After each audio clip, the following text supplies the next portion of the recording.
In today's video, I'm going to teach you how to customize your HubSpot email templates with CSS.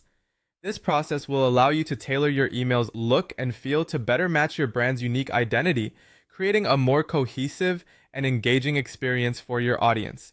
We're going to break this down step by step so that you can follow along easily, even if you're not a coding expert. Let's start by logging into your HubSpot account. Once you're logged in, navigate over to the top navigation bar, where you'll see a variety of different options.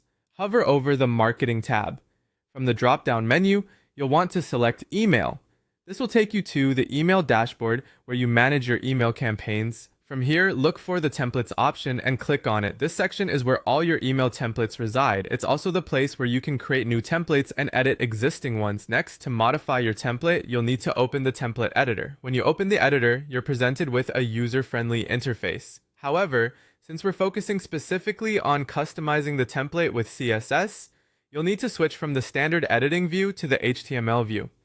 This is where you will have the ability to directly manipulate the code of your template.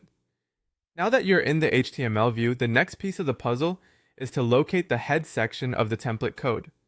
This is an essential part of your HTML document where metadata about the document is contained, and it's also the best place to add global styles that you want to apply to the entire email. Here, between the opening and closing head tags, you will find an ideal spot to add your CSS. It's time to insert your CSS styles. You'll want to do this within the style tags that will sit inside the head section. It's as simple as typing us at the end. Between these tags, you can write your CSS rules to customize the email's appearance to fit your brand's color scheme, fonts, and any other stylistic choices you prefer.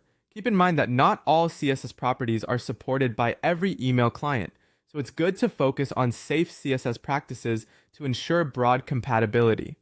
After you've entered and reviewed your CSS styles, it's essential to save your changes.